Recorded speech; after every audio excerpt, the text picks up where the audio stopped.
Hello survivors and welcome to Now That's What I Call Survival Horror, the first aid spray show where we talk about the music of survival horror and talk about the music of Resident Evil, and in this episode talk about a particularly interesting soundtrack in Resident Evil Director's Cut DualShock. My name is Sai and joining me for this episode is Sherwin. Hello. This is our third sort of rodeo with Resident Evil 1, obviously, because we kicked off this show with your top 10 tracks from the original 96 soundtrack. We somewhat recently did your top 10 tracks from Remake. So I've done a weird thing and, done my top 10 tracks from the DualShock soundtrack. There's a lot of places to potentially start with this one. I feel like, it's handling a bomb here. The DualShock soundtrack is obviously very weird, arguably, I'd say controversial, but I don't think that's fair. I think most people just kind of have some kind of expectation of what it is, whether or not that's the case. For the backstory, of course, I suppose it's worth saying that the soundtrack this is the third release of the original Resident Evil. We had the Director's Cut, then we had Director's Cut DualShock, which was released in, I think it was about August 1998. That's the best answer I can find. So about sort of 6 months or so after Resident Evil 2. Just to be like, hey, here's Resident Evil 1 again, but you can use the new twin sticks of PlayStation 1, which was a brand new piece of technology at the time. And to make it, I guess, more enticing, we've got a brand new soundtrack that replaces the original one, and it's composed by, or at least they claimed it was composed by, Mamoru Samuragochi, who was quite famous in Japan at the time. He was called the Japanese Beethoven because he was deaf, but a composer, which obviously is quite an interesting thing. And unfortunately, it turned out in sort of 15 or so years later that he had a ghostwriter and potentially wasn't deaf anyway. So the soundtrack was actually composed by Takashi Nagaki, and it was a whole controversy in Japan. So we're likely to never have this sort of referenced by Capcom ever again or anything like that. That being said, of course, it's most known for, and there's a reason I played it at the beginning of this episode, the mansion basement theme. That's what everybody knows about this soundtrack. Clowns farting. I saw someone describe it the other day as trumpet player gets attacked by wasps, which is not inappropriate. But I think that sets a weird expectation. This isn't going to be a top 10 of silly nonsense. I'm going to try and reappraise this soundtrack a little bit. There is some bad stuff on here, like the bus themes are a complete mess. But I think people just go, that's the soundtrack with the silly trumpet song, and then just move on. And I think there's actually a lot more to say about it than that. So I'm really been looking forward to do this one for a long time. Yeah, I think this is a really interesting one because in a lot of ways it feels there's so much here. Some of it they've obviously tried to ape the original. Some of it they've tried to do a completely different feel to what it is. The best way I've got to describe this is it's almost like the memo that whoever created this got was, this is a 16-bit console game. And as a result, it just feels really like the actual instrumentation, the limitation. It's like what you'd expect if you were playing Pokemon Red, or you're playing. Obviously that's not 16-bit, or you're playing kind of on your Nintendo. Nintendo 64. Or you're playing on your SNES, or you're playing on Mega Drive. No, actually no, I won't do that because we'll get into an argument about Mega Drive sound. But you see where I'm coming from. It feels like it's a generation behind where the PlayStation was. And as a result, it's kind of like, this is, if you were to view that and you were to play a 16, a game of that generation, if you were to play that, a horror game, this would be a really solid soundtrack in a lot of ways. It definitely has its own unique style, which is utterly captivating in places. And it points to future releases, or future releases that never were, like 1.5. Sure. But it's really fascinating to me. Like we will never know the story there. We never ever will, and perhaps we shouldn't because the mystery is what it is, right? But sure. But exactly as you said, I think there's some stuff which you kind of gloss over. That's with a lot of soundtracks, to be fair. There's some stuff which is actually really, really exciting to listen to, or really interesting. And the thing we'll probably come back to a couple of times is, this is almost, for me, this is part of the same magic as what Resident Evil 1.5 has. This is the Resident Evil that never was, almost, if that makes sense. And that's what makes this cool.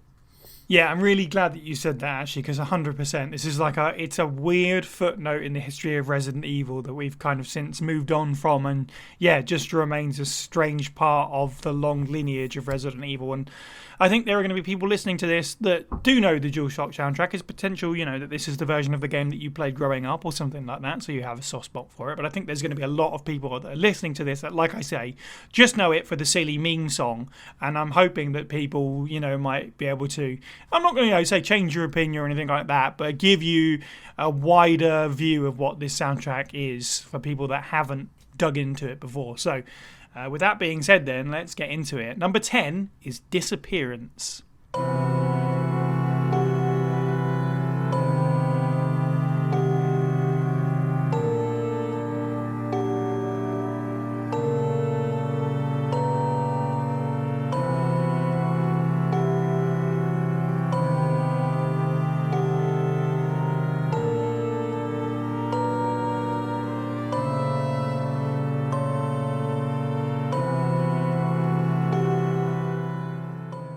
So yes, if you go into the DualShock soundtrack expecting all nonsense, you are probably going to get some. From what I remember, the character intro song isn't particularly good, but this is the first gameplay sort of track that hits you, and it's, again, if you're expecting trumpet noises, this is not that. This is incredibly competent, and obviously this is the piece of music that plays. As you can tell, the titles are just reflected exactly from the original soundtrack. So Disappearance, this is where Chris or Barry has gone missing and you're all standing around in the mansion. This is your first view of the mansion, and I think this kind of is a good reflection and a good place to start, because it's sort of like the mansion theme and tone in DualShock is quite different. We talked in our previous episodes about RE1 about it being kind of like a spooky ghost town thing. There's a lot of like human vocals, and Disappearance is one of them in particular. Whereas this has got a bit more of a traditional tone. It's like a music box. Arguably, it sounds like a big chiming grandfather clock, which is appropriate because over in the next big room that you walk down is a big chiming grandfather clock. And to me, when I think of, big houses, there's always a clock ticking somewhere down the hallway that drives you mad. We'll see as we get through how well the sort of gothic castle tone is reflected from the mansion, which is definitely a big part of the way that the mansion is orchestrated in DualShock. I don't know if my picks necessarily highlight that the best, but this is certainly in that wheelhouse. It's a bit more traditionally gothic horror rather than Resident Evil 96's kind of spooky ghost house. Yeah, I think this is a really solid choice for your first pick. And it's heads up, I sort of know this list. I sort of don't know this list, as in what size going to recommend. Because we normally do a bit of prep and say, these are the ones, these are my numbers.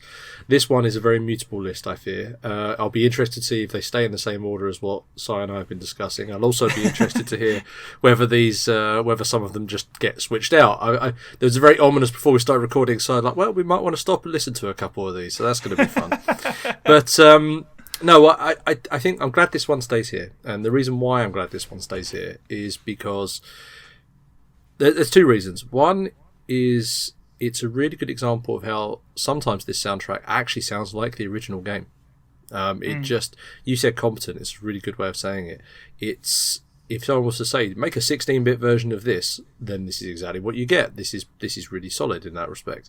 It sounds a lot like the original. It's extremely evocative of that. It's a different style, but and in that way, it's I'm going to use the word limited. It feels like it's a more limited 16-bit version of what we had before. That said, and I'm immediately going to contradict that, this is the track, I think, where you hear it. It's one of the biggest tracks where you hear it and you go, this doesn't feel like I'm clowns fighting in a basement, as in like that sort of lunacy that is that. It's not that track where you kind of listen to it, it's like a poor approximation of trying to make something happen. This sounds like it belongs in a game. But it's something where it's not trying to emulate something in a way which is poor. It's taking something and going in a different direction and finding its own style, finding its own feet. And I think that's important because that sets a nice tone for the rest of this list. Cool. Okay. Well, let's move into the next one because This is probably a weird standout one. It's number 9 is Slide Projector.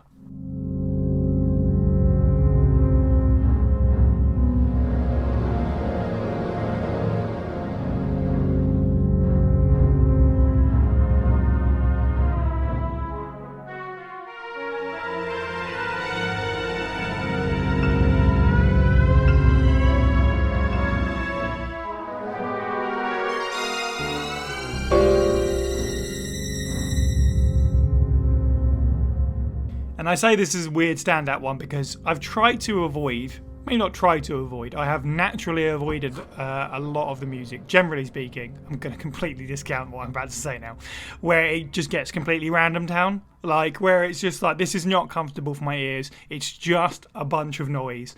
That stuff obviously didn't get into the top 10 because it wasn't particularly nice to listen to. There is an element of that in this. This is a bit of a weird ride. Obviously, again, for context, it's fairly straightforward. The slide projector, this is the moment where you realise all the monsters you've just fought were created in a lab by a bunch of people, and one of those people is your boss, Albert Wesker. So in a way, it might be sacrilege, maybe, to put this in here, because the original feels really important, like from a storyline perspective of Resident Evil. Like, that's a real moment the first time you play the game, and every subsequent playthrough, really. But this has a really interesting take on it. Like, it starts out and it's got big John Carpenter vibes for me, which is always a win. And you get a lot of that in particularly Resident Evil 2 and 3 as well. So I thought that was quite interesting. So if you're going to draw from anyone in horror, you should draw from John Carpenter. But yeah, it does kind of go off at that point. But I actually kind of like it getting weird because it's almost like the musical reflection of your brain having all these crazy thoughts at once. When you, all these realizations of, oh, these things that I thought were intentionally made things, and my boss is the guy behind it all. It really feels like all that drama happening at once. It's not just tension, it's kind of like, yeah, it's a bit more in your face. I just thought it was a really interesting piece of music. I couldn't resist just putting it in here somewhere. I personally, I'm not going to lie, I'd put this higher up the list. I love this. Nice. This is actually chilling to listen to. Certainly at the start, anyway. It's really solid. I mean, in that respect, it's and we are going to come back to this. Oh, we are going to come back to this. But it's this one's actually interesting. You saying about the random sounds. It's actually quite evocative of Resident Evil 0 and also Dino Crisis. Yes, and we're definitely going to come back to the next one. Don't worry, the latter, I should say. But we it's really evocative of that kind of meshing together of music or whatever the closest approximation would be with synths to random town sounds, and and creating this meshed kind of audio soundtrack and presentation, which is really solid. But yeah, I think that the biggest thing I like about this. Well, there's a few things, but the biggest thing I like about this, beyond the jazz undertones that is really super fun, is actually this is one of those tracks where it's a shame it comes so late in the game. It starts to feel like the soundtrack is finding its feet, if that makes sense. This is the bit where listening to this, if you were to put down, just go, hey, listen to all these bits of track, completely divorced from the game, and listen to it and see what you think. This is one of those tracks where you go, this has actually got its own style. This is there's a whole theme it's shooting for. It's not emulating anything anymore. The style of this game's soundtrack is this, and I think that's really cool. I think that really, really works for it. And let's move on before I completely hijack everything. But to say, I liked this one an awful lot. Good. I'm glad. This was one that I was like, I feel like this might be a bit of a controversial pick, but I'm glad to hear that. Okay, so let's stick with sort of late game stuff. Number 8 is Tyrant Again.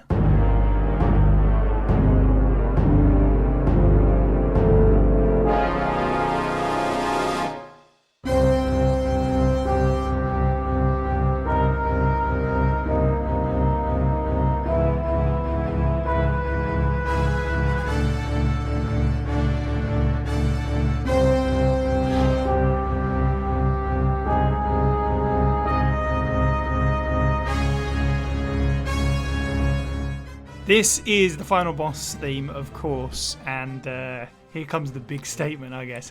This, for me, is infinitely better than the original version from 1996. I do like is a strong word, but I like the plodding theme, I guess, from the original game. I understand why it's there. It kind of works. It's this weird hulking beast, but this actually feels like a climactic boss fight, and it somehow manages to both sound like. It's funny that you said Pokemon Red earlier, because this sort of sounds like a Pokemon boss battle, but also it feels like a Tyrant theme should. It sounds like a Tyrant theme. There are a couple of moments in this soundtrack that really made me go, huh, wait a minute, especially when it comes to style. And this one's really, really up there because it's led by the sort of like French horn thing, which feels so reminiscent of TB from Resident Evil 2, the final Tyrant theme from that game.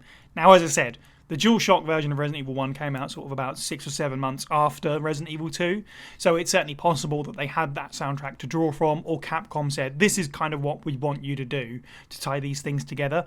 I don't know, obviously, as you said, there's mystery there. Who knows if that's what happened or not, but it is like a weird, not a proto-Tyrant, that's a Resident Evil 0 thing, but like a prototype version of a Tyrant theme. It's really incredible to listen back to it now and think about that in isolation.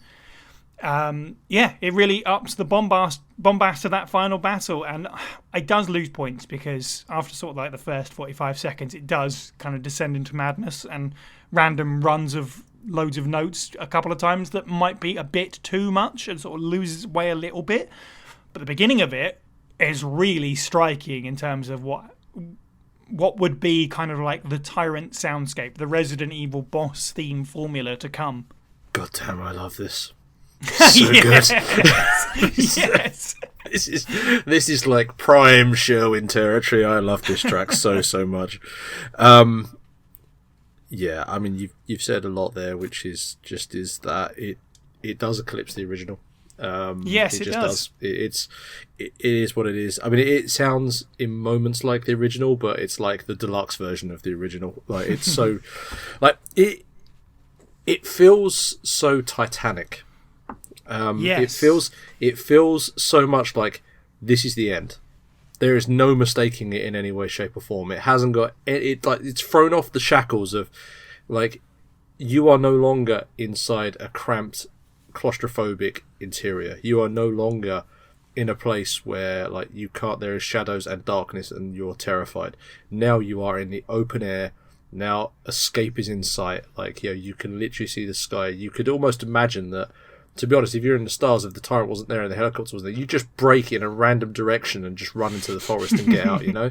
Like, it's got that to it, and it's uplifting. Like, it starts off and it has dread to it, and there is an underlying dread and threat going on throughout this entire thing. But yeah, it's uplifting. Like, it's literally, like, it fires you up. And I'm gonna say, like, you hit that halfway point. I love the absolute craziness that happens. Like, it goes on some adventure where I'm here to save the president now. It's an action movie. Like, it's not, like, literally, this is the bit where you're like, if you get that far, then that's the bit where you find your rocket launcher and just blast the thing to nothingness. Like, it's cool. It really, really works. And, there's so much Dino Crisis in this. I hadn't thought about it until you said it. So much Dino Crisis. I very strongly urge you to go and listen to any of like the parts where you have like a dinosaur. Like, I'm thinking of the locker room is the first instance I could think of in the game. I was going to say, strongly urge you to listen to. Now that's what I call survival horror, Dino Crisis. Yeah, other now episodes are available, but listen to that one. But yeah, the part where the dinosaurs like break into like an office or whatever else, or a locker room or whatever else, same energy, like almost to the point where I listened to it and I had to double take. I'm like, is there an issue with the playlist? Am I actually listening to Dino Crisis? Like literally that, and that's cool. Like I've got nothing against that. It's, as you say, it's a foreshadowing of what would come later on, and not just in Resident Evil, but across brands. And yeah, for me, this is. I love this. I can't stress enough how much I love this. It's just so good. Cool. Okay, so we're going to stay yet again with sort of the end of the game for this one, for number 7, which is called Tyrant's Room.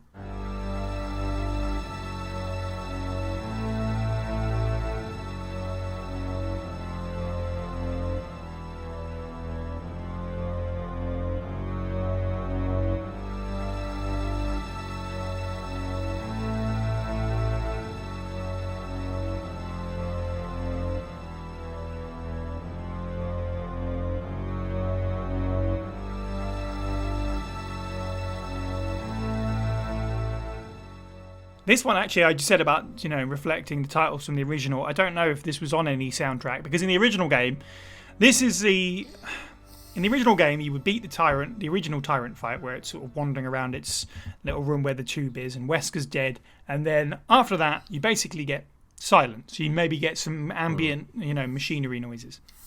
So I don't know if that's on a soundtrack or what. But in this version, there is actually a piece of music, which is really cool.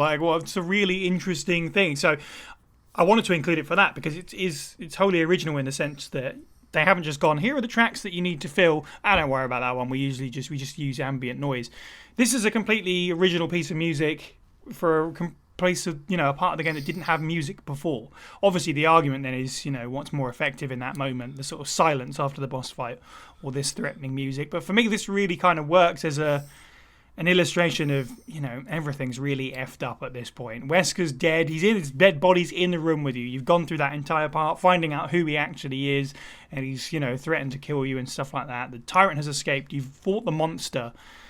It's a really threatening piece of music, and it tells you that, the game actually isn't over yet. There is more scariness to come. I just really like this as a unique thing. It really caught my attention as that's cool that they did something completely different by placing a piece of music where there wasn't before, and it completely changes the sort of tone of that part of the game, which almost feels like, I don't know, you could play that the first time and be like, oh, is that it? I beat the monster and it's dead. Is that it? Obviously, it catches you by surprise later, which is his intention. But yeah, I really like the sort of threatening tone of this. It's really interesting the direction you've gone with this. So yeah, I agree with you. It's super interesting for all the reasons you said. It's an extremely bleak and cold track. There is no hope in this track at all. This is just, you are underground by several levels. There is a corpse grinning at you from the floor that used to be your boss. There's another massive creature that is just sort of sitting, man down or whatever, shattered glass everywhere. It's impossible to feel that this is anything but hell. Really comes through. But the reason why I say it's interesting is one of the things that I found most interesting with this, that I found most fascinating, was I sort of sat there listening to it, and it took my mind to a place, especially, I think it's probably triggered by the name, but almost to a place of, imagine if you found a diary that was the guy who got turned into the tyrant, and it was like a keeper's diary, but for the tyrant.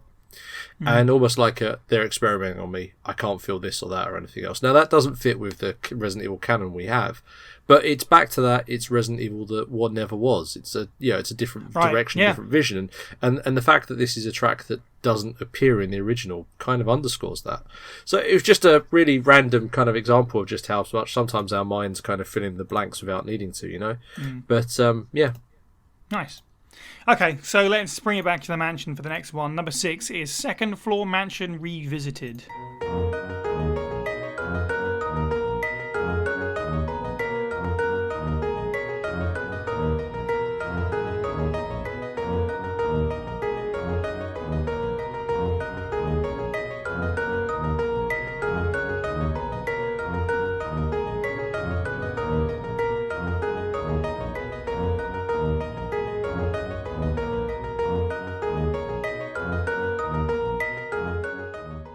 So I really like this one because there's nothing quite like it in Resident Evil, and I don't even really know what it is. I can't tell if this is sort of scary and tense, or if maybe it's confident. It kind of feels to me like, obviously at this point you come back to the mansion, you have the key, the last key you're looking for. You know the rooms that you didn't go in because you can check the map. I need to get this done, and I need to get out because there's big scary green blokes who will take my head off in one go, wandering around now. And you can really imagine the sort of tapping of the hunter's feet underneath this crazy piece of music, which adds to this, I don't know, it's a very odd soundscape. It's a bunch of different stuff playing over the top of each other, all different kind of time signatures, and it weirdly kind of works. It's not a total mess. I just find it really interesting. You can follow one part of the music through and just sort of end up at a different point. I don't think it doesn't fit with the soundtrack, or that it doesn't fit with the mansion, but it still feels really out there. In fact, it feels like a trap beat, which is appropriate because apparently it got made into a rap song. If you go and listen to Living by 2 Chainz. It feels oddly reminiscent of this track. That's lots of people have pointed that out. I think we did a Resi fact on it one day, so I needed to slide that in there. But yeah, this is a really unique tone for Resident Evil. I don't think we ever got anything quite like this again. So yeah, into what you were saying about sort of alternate reality Resident Evil. Yeah, it's super interesting, isn't it? I'll say this is good. It's nothing like the original, obviously, as you said. No. This is good, and it's good. It has a lot going on underneath, like as you just said. But it's just as much as I've sort of said. This Resident Evil that could have been. This is like if Resident Evil was Castlevania. Is the best way I've got to describe it. This is sort of SNES era Castlevania 4 kind of territory for me, or maybe an underwater temple somewhere. Sure. It's got that kind of vibe going on. I struggle with this one to as much as I like the vibes going on for the rest of it. This one snaps me out of the sense of any horror whatsoever. It's a great track, but not for a Resident Evil. Right. I can't. I don't pick up on the vibes of I can't do the A/B test of I've never played Resident Evil, stick this over the top and how does it feel, but I can't imagine playing Resident Evil and this playing in the background and me feeling entirely comfortable with it, or feeling like this matches what I'm seeing on my screen. That's a bit of a disconnect for me. That said, again, it's a really fun track. I'm just not sure I'd love to know what the focus of what they were trying to be evocative of when they came up with this. I think it's really interesting because obviously, we just sort of talking about the Resident Evil that never was, the alternate Resident Evil. But also, to be fair, at this point, what even was Resident Evil? We only really had RE1, and as I say, RE2 came out a few months prior, but we don't know how much influence that potentially had over the soundtrack. So while I think at this point, especially when it comes to sort of the early games, we all have a very good idea of what that soundscape is and maybe arguably the boundaries of it, this pushes outside of that because it's so early on that really you don't really know what Resident Evil is or sounds like. We only really have one game to base it on, so maybe we can try this or that. Whether or not that actually was a thought or they just, slapped something together, we'll never know. But it is really interesting because I find it hard to talk about what is and isn't Resident Evil at this point because there was so little Resident Evil, I guess. I take your point, absolutely, but it's a weird situation.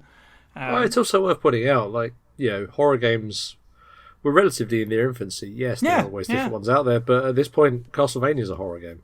It's it's certainly it has that sort of schlocky kind of we can't really scare people too much that started coming in with games like Resident Evil and Alone in the Dark and Silent Hill. So.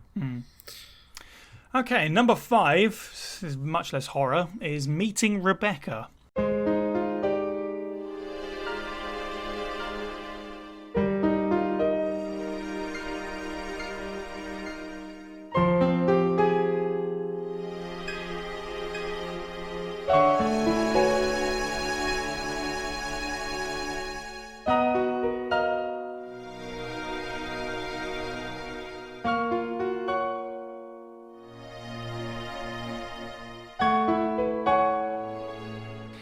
This is another one of those where I think this, for me, might be better than the 1996 release. I think it's just more interesting. It does feel a little bit daytime TV, which I think kind of works within the tapestry of this soundtrack, which has a more sort of TV and film-inspired tone, and again makes sense because Samuragochi, or maybe more appropriately, Nagaki, was working in short film and stuff. I think this is the first video game soundtrack that the name was, applied to, and then Onimusha, and I think that was it. So I can see why it sort of feels like TV music. At this point, we're in the top 5, and all of these pieces are really deserving placement. These were really hard, and I think more than anything else, you just said a thing that absolutely appropriately, if you were to play this to a fan who doesn't know anything about the DualShock soundtrack, I don't think they would guess that it was from this sort of weird thing that everyone kind of makes fun of, even though whether or not they know anything about it, widely speaking, everyone just goes, it's the one with the meme in. I don't think anyone would guess this is from that same soundtrack. There's not a single wrong note in it. It's just a lovely, sort of delicate piece of music. And I think most importantly, if you listen closely to this, particularly the first few notes, it's almost like it's Resident Evil Zero's save theme. Like, it almost feels like they've taken this and turned it into the save theme, which is really interesting that they would draw from this soundtrack. If that's what happened, maybe it's coincidence. But the melody at the beginning of this really feels like Zero. It's on piano as well, so it really even more feels like Zero's save room theme. So maybe this is the conclusive Rebecca Chambers theme music. I don't know, but yeah, for me it's close, but I actually prefer this over the original. Yeah, I'm going to join you in that. Obviously this is one which doesn't deviate too hard from the template of what the original was. It's interesting because Rebecca is definitely a character that has a very all of the characters in Resident Evil have their own themes, about them, and have their own archetypal they're archetypes in some way cases, and they have their own, and they've grown out of that. Obviously, they've since gone on and evolved. You've got Leon, who's like the sort of somehow some sort of action hero supreme kind of thing, and you've got Ada, who's the queen of really random kind of espionage pointlessness, and Chris, who doesn't have that at all. That's his thing. He's the mirror. Like, he basically is like he's almost like Waluigi to Mario. Like, he's the mirror of the mirror of the mirror. He doesn't make any sense whatsoever. But Rebecca definitely has certain themes of innocence and kind of she's the most emotive member of the team. She's the one who is the innocent, sort of thrown into all of this, really. And I think this really captures that sort of gentleness. You said it exactly, in a way that the original doesn't. And I think that the honest thing I've got is I listened to this and I never really realised just how anime this theme should have sounded until I listened to this. I listened to this, and you can very easily imagine like a Japanese high school with cicadas like in the background, and the sun is setting and all that other stuff as Rebecca stands there chatting to her buddies or whatever. Like, that's the energy this thing has, and that's so much different to what actually is present in the original game, which has this theme but doesn't ever really capture that, doesn't ever really grab it and run with it in a way. It more just sounds like here's the best way of saying it, sort of, he says, just haphazardly landing on it. I think the original, the fact that you are safe from harm and you're in a safe place, overwhelms the identity of Rebecca in this soundtrack. Yeah. Whereas this, by comparison, is all about Rebecca. And I think that's the difference. Like, this is Rebecca. This is Rebecca's tune, not the save room tune. Whereas in the original, this is a twist on the save room theme, because chances are this is one of the first save rooms you found as well. So it's exactly that. Yeah, actually, that's spot on, I think, because I always felt like the original version was just like an alternate save room theme. So 100%. Okay, cool. I'm going to get back to spooky. Number 4 is completed puzzle picture.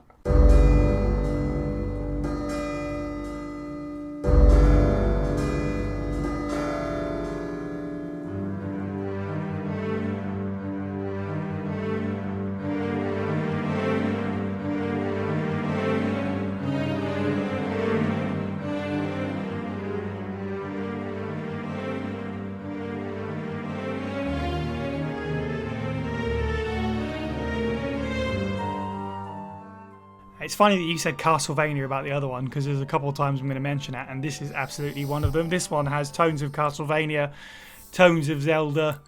This one is quite gothic sounding. For context, again, if you're not sure from the title, this is just the piece of music that plays after you do the Cradle to the Grave puzzle, the corridor with all the crows in it. In the original game, you do get a unique piece of music that only plays in this room once you've beaten the puzzle, and it's a very bleak, threatening piece of music. It's kind of just a few ominous, evil-sounding chords, and it's really cool. But this one is like a whole song. Like, you could easily miss both, depending on whatever version of the game you're playing. You get out so fast you can't really appreciate the music. This one's worth sticking around for because it's a really cool piece of music. It's a whole song with a lot going on to it. I don't have a lot to say. I just thought it was really interesting.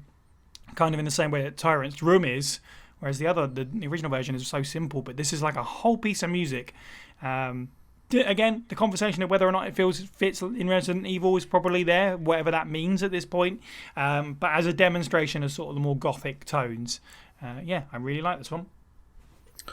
I love the intro to this. Like, really, really love the intro to this. It's cool. I think what's there's a definite intensity to this. I'm glad this soundtrack does exactly the same as the original one, which is it gives a really completely pointlessly ominous and threatening soundtrack to you completing a puzzle for no apparent reason. Yeah, it's weird.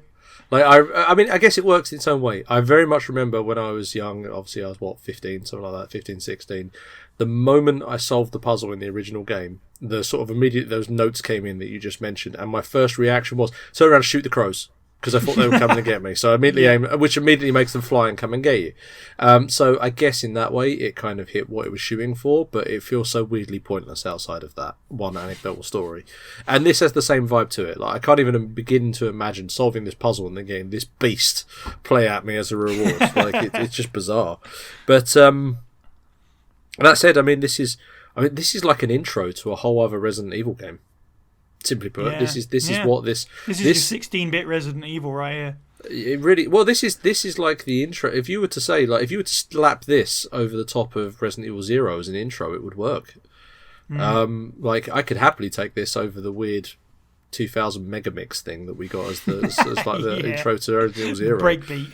Yeah, exactly. Like, I think that it's got classical vibes. It just feels awesome. Like, I love this. Definitely with this, if you've been listening to these, I imagine this is the point where, in order that I've got them here, I imagine this is the point where you kind of subconsciously forget that you're listening to something that feels like it's from like another, that it feels limited, or it feels like a weird kind of clowns fighting in the basement kind of soundtrack, and you just start taking this much more seriously, and you're listening and going, this is just the style of it. Like, the style really blends nicely in here. Doesn't feel any way limited or weird or kind of odd to be on a PlayStation game. It just feels cool. I'm a big fan of this. I like it.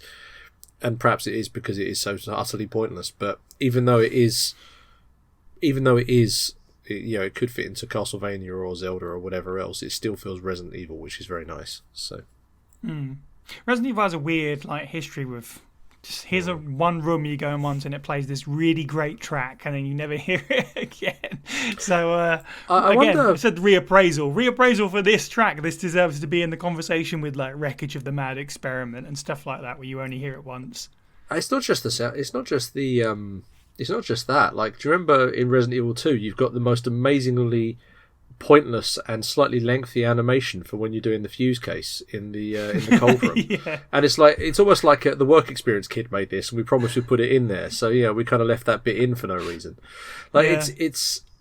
I think Resident Evil. I don't know this. This is all speculation, but I imagine Resident Evil is such a passion project for so many people at Capcom that small bits like this sort of make their way in because someone just sits there and gets obsessed with, I must make this thing because it could be really awesome, and then they kind of end up with all this stuff. They're like, cool, let's put it in because we've got it. Why not? It's fun, right? Yeah, exactly. Okay, number 3 is Save Theme.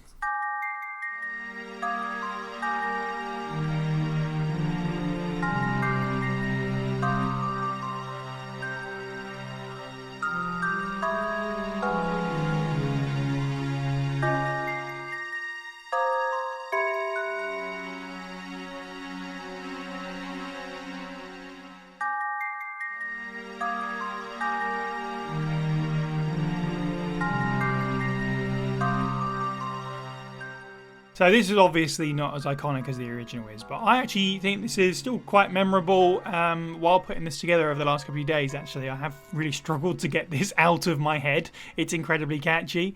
And like Meeting Rebecca, I think it's just a good demonstration that the composer can really do those delicate, sort of gentle pieces of music really well. This one's interesting because it definitely follows a similar formula in the sense that it's got like the long, drawn-out strings and something else over the top, but it's its own take because instead of sort of harp, synthetic harp, I guess, this has bells again, which feels like I'm sort of nodding back to track number 10 there, Disappearance, with its music box feeling.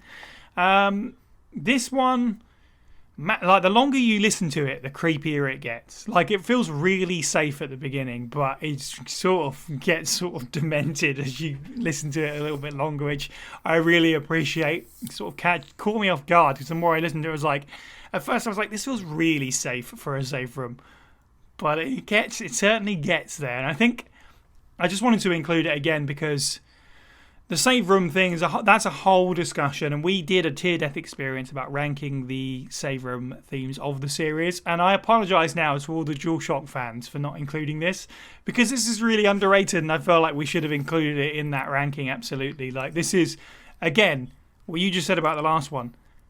You completely forget this is on the same soundtrack as the stupid trumpet music. Like this is just genuinely a good Resident Evil save theme that people just forget about because of where it comes from. What I like doing about these the most, and tier death experience as well, is for the most part, Si, you and I are actually really, really aligned on lots of things, but occasionally we diverge so hard it's amazing. And this is absolutely one that we're going to do this again. This is like the Resident Evil 3 remake boss music all over again. I get it. Like I will obviously I'll preface with the fact that I'm not the biggest fan of save room music in Resident Evils. Like they fit, but I've never found them to be terribly satisfying to listen to. This one for me feels very much style over substance. Okay. Like I'm actually quite I can happily sit there and listen to like synth for hours and hours and hours, and I love that in the original. I love that in the original game, and definitely in 1.5 soundtrack and all the bits that came out of that.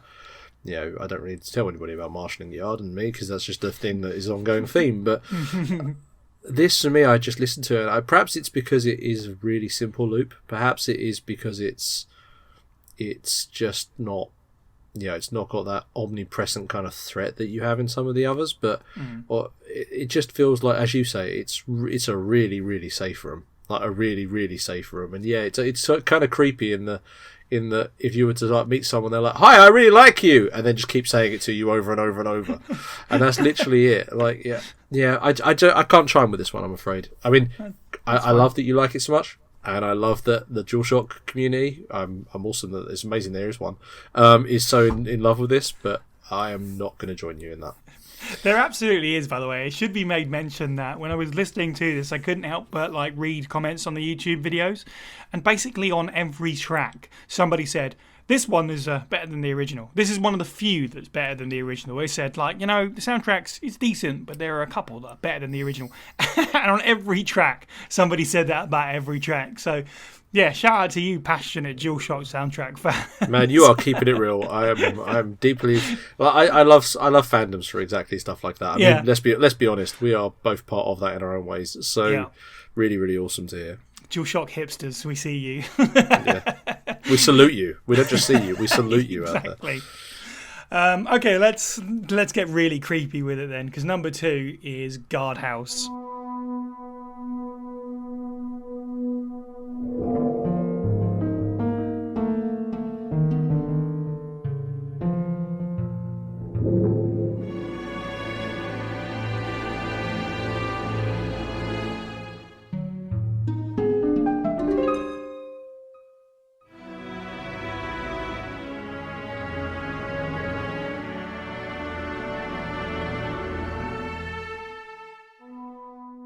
Guardhouse always coming out on top. That's how it usually works.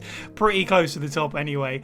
I should say, I'm not that YouTube commenter. I don't think this is better than the original Guardhouse. Because the original Guardhouse, and we've talked about it before extensively, it's one of the best pieces of music in the series, probably. Certainly in the original Spencer Mansion story. But I do find this undeniably interesting. It's definitely one of the examples of random notes, but in this instance I really find that it works and it adds to a lot of the scariness and the mystery of it. This feels a bit like a Resident Evil 2 track in the way that it's just made up of lots of different things, lots of different parts, and it kind of, we haven't talked about it much over the soundtrack, mainly because I don't think it's really reflective of the soundtrack, but in Resident Evil 2 especially, and some of the later games, there's a lot of that ambient music that sounds like, wind blowing through hallways, window shutters moving, something falling over. There's sort of, I don't know, compartmentalized different parts of music across this track remind me of that distant noise kind of stuff that we really, really enjoy out of survival horror soundtracks in general. It really fits the mood for me of exploring and sort of uncovering notes and the bodies of the former employees, some of which are up about moving around and trying to eat your flesh, and of course finding their work as well in the guardhouse, some of their craziest experiments.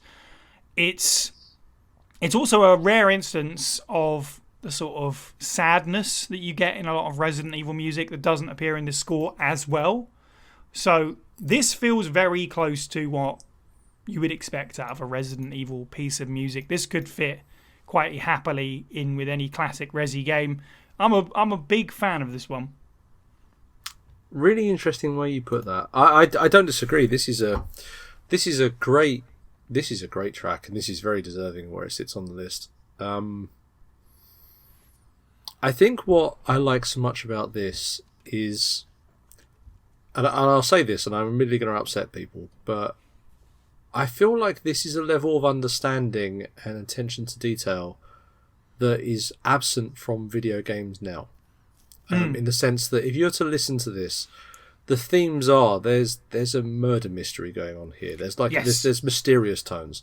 There's a military bugle in there. There's the underlying threat of Resident Evil games. There's the creepiness of I'm walking around. There are footsteps in the background. Like there's, as you say, there's so much going on, but all of that is really informed by your surroundings, by the game, by what this is trying to be evocative of. The attention to detail in this is absolutely breathtaking. It's perfectly evocative of every theme and every idea that came at this point in the game. It's literally the soundtrack to exactly where you are. It's perfect. Some of these we've said, kind of, I have no idea where they were coming from with like First 4 Revisited or whatever. Like, for example, or this sounds more like it belongs somewhere else. This sounds absolutely perfectly nailed on to exactly what it is, and it's from someone who understands exactly what the players have, where the players are at, what the players are feeling, what the game dev want you to understand or anything else. It's absolutely perfect. And yeah, I think that's a level where that's an attention to detail which I can not only really respect but really just pays absolute dividends when you listen to this through. It's absolutely brilliant. So yeah, I can't. Yeah, I'm so very happy that this is high up the list. There's another thing as well with it. It's like, as fans, we have a kind of expectation. Like with Guardhouse, the music, as I said, the original music is so good that they basically just wholesale reused it for the remake because it's so iconic, it fits so perfectly. So for the composer for DualShock to find something else that fits just as well, as I say, maybe not as good, is quite impressive. Yeah, really agree. Like it's I mean that's quite a statement in itself. Like the original is absolutely just amazing. This is certainly getting there. So yeah. Okay, number 1 then, quite simple, is First Floor Mansion.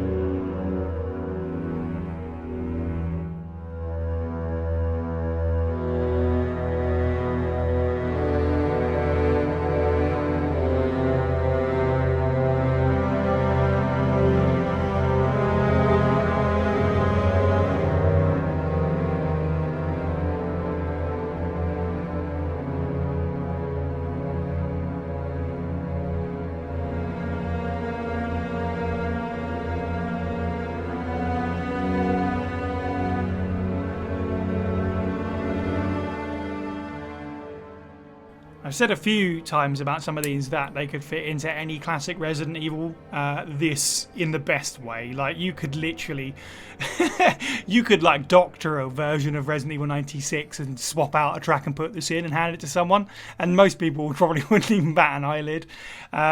So for all of the compliments that we've had about, this is a different take, this is original take, I couldn't help myself but this number one because it has all that classic Resi goodness. The string work, sort of, it's very mournful. I really like the loop on this as well. It sort of trails off and gets kind of lonely and empty a couple of minutes in before it kicks back in. I think that arguably as well, the sort of thickness of the instrumentation makes it more tense than the original. I don't think it's as good as, say, Wandering About, the second floor theme from the original game. But I think it is at least as good as the first floor theme in the original game, The Nightmare Begins, it's typically called. I'm obviously not here to say that this soundtrack is the best thing in Resident Evil, but this is clearly, and I used the word competent at the beginning of this conversation, this is clearly the most competent and tonally fitting piece of music. We talked a little bit earlier about what Resident Evil music even was at this point, but clearly it had enough of identity for them to go, oh, I get it, and put this together. Because this fits so flawlessly in with Resident Evil. It sounds like, I wouldn't even call it an outtake from the original game. It might as well be an intake. Like, it is just on point. Yeah, I agree. This is a monster of a track.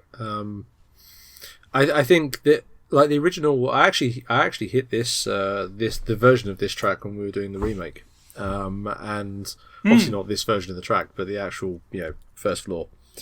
And one of the things that I picked up on listening to it was just how much there was going on in terms of, the different themes in there, the different ideas that are flowing into it, all of the different bits and pieces that are kind of built in and flow and ebb into the sort of, bleed into the soundtrack and sort of overlay over the top of each other.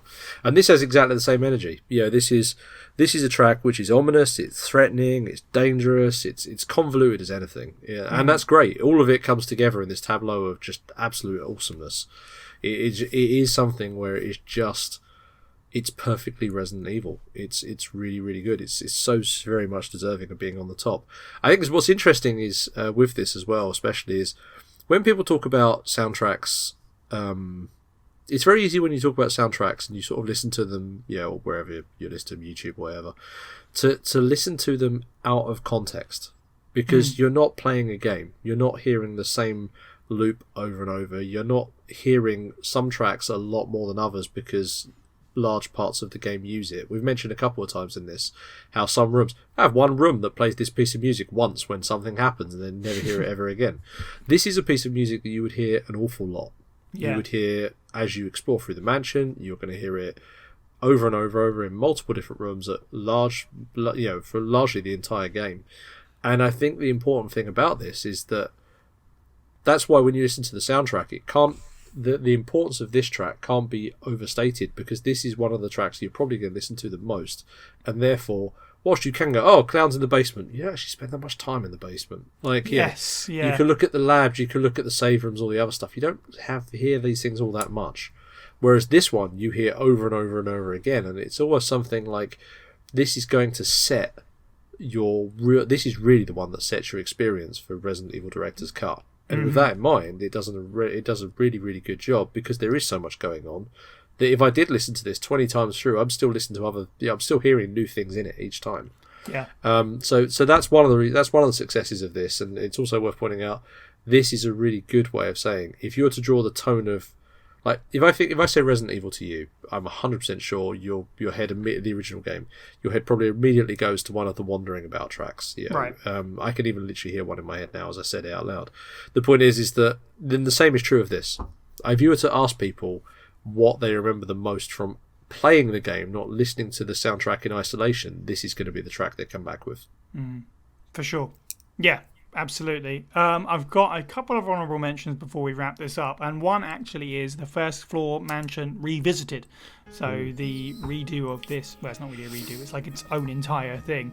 And I said early on that I'm not sure if my list is the best representation of the mansion's kind of more gothic tone. This absolutely is. If you go listen to this one, this is absolutely gothic. And again, like the Rebecca one, really interesting, pointed out by a YouTube comment. I was not clever enough to figure this out, but the beginning of it really sounds like a track from Umbrella Chronicles called Initial R. So either, again, that's coincidence, Or, weirdly, the DualShock soundtrack is getting riffed on again in another game later on. But yeah, I guess listeners can make your minds up about that. But I do recommend checking them both out and sort of comparing them because it's really interesting. We also have Forest is Dead. It doesn't really, this is for the balcony scene. I don't think it fits nearly as good as the original. But again, it's just a good piece of Castlevania music. That's exactly what my note has here. Yeah, I'm glad we agree on that. It's really, so if you're a Castlevania fan, I think you would just get a kick out of it, to be honest. And the last one is B3 Laboratory. It didn't make the cut just because I don't have a lot to say about it. I think it's just a really cool ambient spooky piece. And I guess in the same way like the Guardhouse, something like Concrete Bound and stuff like that for the lab is really iconic and, you know, horrific in its own good way. This is a perfectly adequate sort of substitute. Like, it really does the job really well. It was a really hard list to nail down the 10 and just the honourable mentions, to be honest. I'm going to jump for that last one because it's fun. Go. Which I think is entertaining. I do agree. I mean, let's start off with lab music in the Resident Evil games, as you would have heard from the other ones we did. My other picks, I've always really ranked them, and the remake one especially is one of the strongest pieces of Resident Evil music ever made. I think, with the survival horror panpipes, I love it. So the intro to the Labs track is really amazing. Like, it's bleak, it's terrifying, absolutely incredible. What I like about it the most is it's so evocative of me. Like, I do feel like I'm in those labs. I do feel like I'm walking around. It does a really good job of placing that.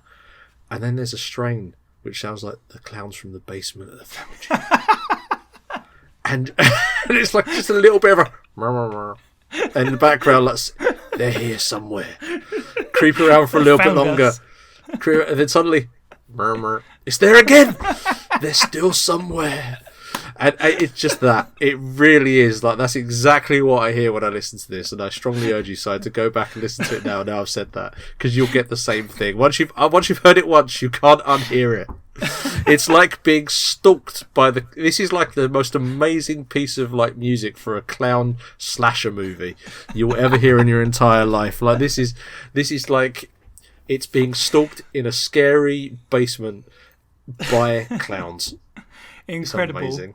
What a perfect way to wrap this entire conversation up. We've come back full circle. We should just make the clown basement like the outro. We'll love it. It'd be perfect. Here I am being like, this soundtrack's not just the clowns, and then at the end we're like, also there's tracks where the clowns are lurking. They're in here in other ways you didn't expect. They never leave. They are the Resident Evil. Indeed, the true Resident Evil. Let us know down in the comments below what you thought of this episode, what you think of the DualShock soundtrack. Has it changed your opinion at all? Are you going to go and listen to it now and check it out? Or were you a fan of the DualShock soundtrack as it is? Let us know other games, Resident Evil and otherwise you'd like to see us talk about on this show. And of course, you can get episodes of it early by supporting us at patreon.com/FA-SprayedPod. Thank you, Sherwin, for joining me. Thank you for having me. Thank you for listening, and of course, have a good week.